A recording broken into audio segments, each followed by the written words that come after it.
ഇനി നമുക്കൊന്ന് പരിശോധിക്കണം മറ്റൊരു കാര്യം എന്താണെന്നറിയോ?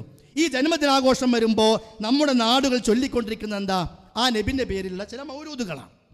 നമ്മൾ സാധാരണക്കാരായ ആളുകൾ എന്ത് ധരിച്ചിട്ടുണ്ട്? അത് ഒരു പ്രവാചകൻ്റെ മദ്ഹ് പറയല്ലേ, പ്രവാചകനെ പുകഴ്ത്തി പറയല്ലേ?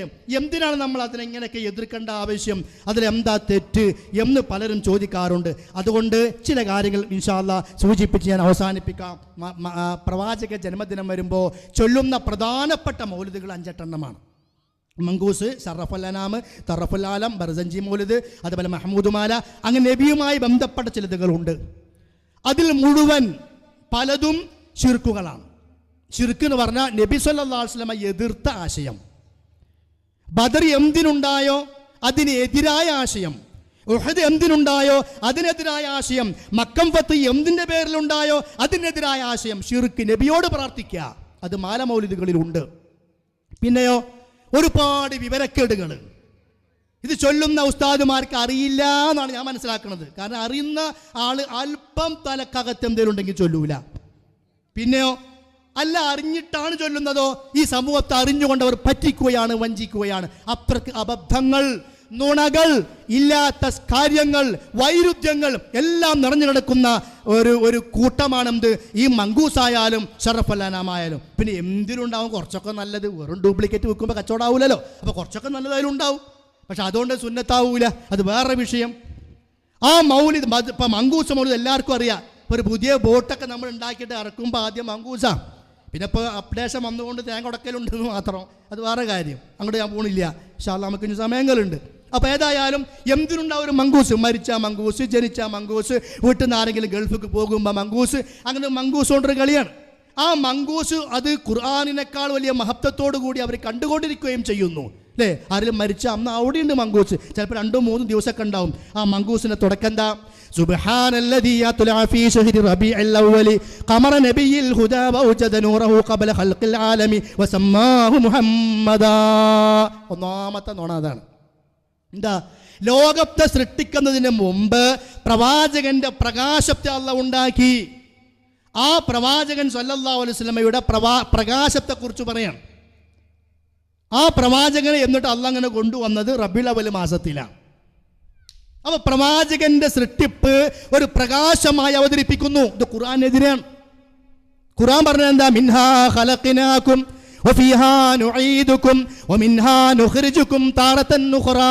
മണ്ണിൽ നിന്നാണ് നിങ്ങളെ പടച്ചത്. അതിൽ നബിയും പെട്ടു സല്ലല്ലാഹു അലൈഹി വസല്ലം. നബി പ്രകാശമല്ല, നബി പ്രകാശമല്ല. പക്ഷെ നബിയെക്കുറിച്ച് പ്രകാശം എന്ന് പറയും. എങ്ങനെ? അത് ആ പ്രവാചകന് കൊണ്ടുവന്ന ആദർശം, പ്രവാചകൻ കൊണ്ടുവന്ന മതം, അത് ഇരുട്ടിൽ തപ്പുന്ന ആളുകൾക്കുള്ള പ്രകാശമാണ്.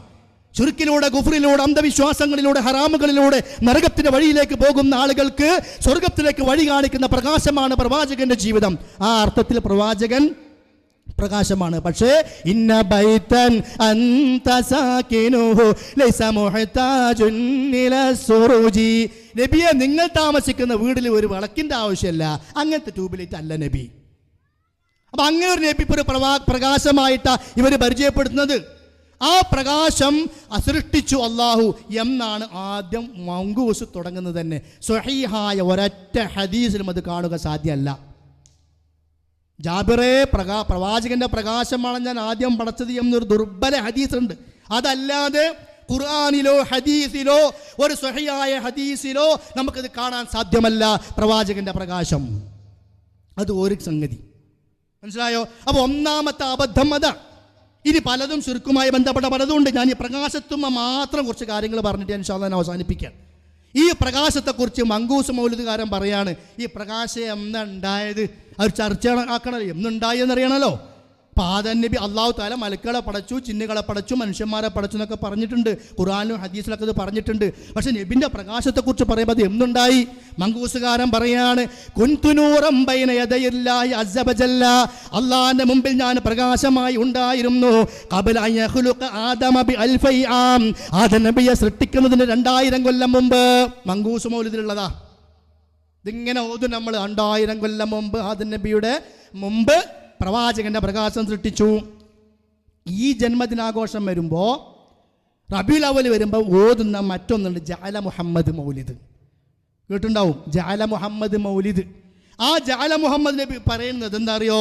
ഖാലൻ നബിയു സല്ലല്ലാഹു അലൈഹി വസല്ലം, നബി പറഞ്ഞിരിക്കുന്നു. ആ ഹദീസ് ഒന്ന് കാണിച്ചു തരാൻ പറയൂ ഉസ്താദുമാരോട്.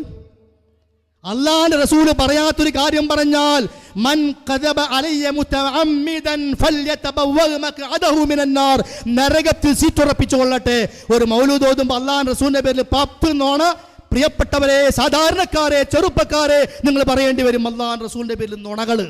റസൂല് പറഞ്ഞു. എവിടെയുള്ളത്?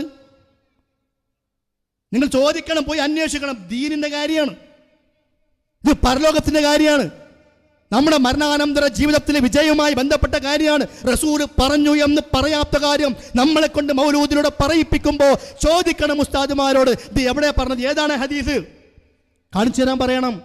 ശരി, എന്താ റസൂല് പറഞ്ഞത്? അവ്വലു മാ ഖലഖല്ലാഹു നൂരി, ആദ്യം അല്ല പടച്ചത് എന്റെ പ്രകാശമാണ്. ഫഇന്നഹു സജദ ലില്ലാഹി സിനീൻ, അത് കൊല്ലങ്ങളോളം റബ്ബിന്റെ മുമ്പിൽ സുജൂദിൽ കിടന്നു ആ പ്രകാശം. വഖാല അല്ലാഹു തആല, അല്ലാഹ് പറഞ്ഞു. അതെവിടെ? വെച്ച് പോയി ചോദിച്ചു നോക്കി. അല്ലാഹ് പറഞ്ഞ ഖുർആനിലുണ്ടാവും. ഖുർആനിൽ ഇങ്ങനെ ആയത്തുണ്ടോ ഇനി ഞാൻ പറയാൻ പോകുന്നത്? അല്ലെങ്കിൽ ഖുദ്സിയായ ഹദീസിലുണ്ടാകും. പോയി ചോദിക്കും. അല്ലാഹുവിന്റെ പേരിൽ നുണ പറയേ. അല്ലാഹുവിന്റെ പേരിൽ നുണ പറയുന്നവനേക്കാൾ വലിയ അക്രമി വേറെ ആരുണ്ട്? അവർ മൗലൂദ് ഓതിയപ്പോൾ എന്തൊക്കെ ആവും നിങ്ങൾ? ഒരുപാട് സർട്ടിഫിക്കറ്റ് ഉണ്ട്. അക്രമി, നുണയൻ, അല്ലേ, ഇല്ലാത്തത് പറയുന്നവൻ, ബടായികൾ ഓതുന്നവൻ, ഒക്കെ പേരുകളൊക്കെ വരും. ഇൻഷാ അല്ലാഹ് കുറച്ചുകൂടി പറഞ്ഞാൽ മനസ്സിലാവും. അല്ലാഹ് പറഞ്ഞു, എവിടെ പറഞ്ഞു? പോയി ചോദിക്കും നിങ്ങൾ, അന്വേഷിക്കാൻ വേണ്ടിയിട്ട്. ദേഷ്യം പിടിപ്പിക്കരുത് ഉസ്താദുമാരെ, പാവങ്ങളാണ്, അന്വേഷിച്ചാൽ മതി. അപ്പം തന്നെ അവരെ മറുപടി എന്തായിരിക്കും എന്നറിയോ? നിനക്കെന്തോ അസുഖമുണ്ട്. ഒരാൾ എന്തെങ്കിലും അന്വേഷിച്ച അസുഖമുണ്ടെന്ന് പറയാ, ആ സംശയം തീർത്തു കൊടുക്കല്ലേ ചെയ്യുക. നീ ഇങ്ങനെ വല്ലാണ്ട് ചോദിക്കാൻ നിൽക്കരുത്. ആ ചോദ്യം ഒന്നാമത്തെ പേര് ബേജാറാ. ആ ചോദ്യം പേടിച്ചിട്ടാണ് ഞങ്ങൾ ഖാദിയാനി സബ്ത കടലിൽ എറിഞ്ഞ ആളുകളാണ്. നിങ്ങൾ കടലിൽ ഇതൊന്നല്ല, നിങ്ങളിപ്പോൾ കടലിലേക്ക് പലതും എറിഞ്ഞിട്ടുണ്ട് അല്ലേ? കോഴിക്കുട്ടിൻ്റെ കണ്ണ്, ഒറ്റ കണ്ണ് കുത്തി പൊട്ടിച്ചിട്ട് ചെറിയ ഓടുണ്ടാക്കിയിട്ടേ ഇവിടുന്ന് ശൈത്താൻ ഇറക്കുകയാണ്, വബാല് പറഞ്ഞേക്കാന്ന് പറഞ്ഞ് കടലിൽ കൊണ്ടുപോയിട്ട പൊട്ടത്തരം ചെയ്ത മനുഷ്യന്മാരാങ്ങൾ. ഇല്ലെങ്കിൽ ഇല്ല നിങ്ങൾ പറയും അല്ലേ? വടിയെടുത്തിട്ട് ഓലമ്മ കൊട്ടുക, പരമ കൊട്ടുക, ശൈത്താനെ ഓടിക്കുകയാണല്ലോ. എന്നിട്ട് എല്ലാവരും കൂടി കൂട്ടി ഓടിച്ചിട്ട് കടലിൻ്റെ പക്കത്തിൽ ചെറിയ ഓടുണ്ടാക്കിയിട്ട് ആ ഓടത്തിൽ അരിയും മഞ്ഞപ്പൊടി എല്ലാം കൂടി കുത്തി തിരുകിയിട്ട് ഒറ്റ കോഴിക്കുട്ടിനെ പൊടിച്ച് ഒറ്റക്കണ്ണ് പൊട്ടിച്ചിട്ട് സാധു അതിനും കൂടി അതിൽ വെച്ചിട്ട് പായമ കിട്ടി കടലിൽ കൂടെ വിട്ട മനുഷ്യന്മാരാങ്ങൾ. കൊറോണ വന്നപ്പോഴോ എല്ലാം ശരിക്ക് പോയി ലൈപ്പായി. അതെന്തേ? കൊറോണ വന്നപ്പോൾ എന്താ മാസ്കൂട്ട് പെരേ പോയിരുന്നു. അപ്പം ഒറ്റ കോയിനെ കിട്ടിയില്ലേ? അപ്പോൾ ഒക്കെ മാസ്കൂട്ട് പോയി ഇരുത്തിരിക്കുക പെരയിൽ. അപ്പോൾ ഈ ജാതി സംഗതികളൊക്കെ ചെയ്യും, സമൂഹത്തെ കൊണ്ട് ചെയ്യിപ്പിക്കുക. അതിനൊക്കെ താങ്ങും തണലുമായിട്ട് പല ആൾക്കാരും ഉണ്ട്. പേര് പലതും ആണല്ലോ.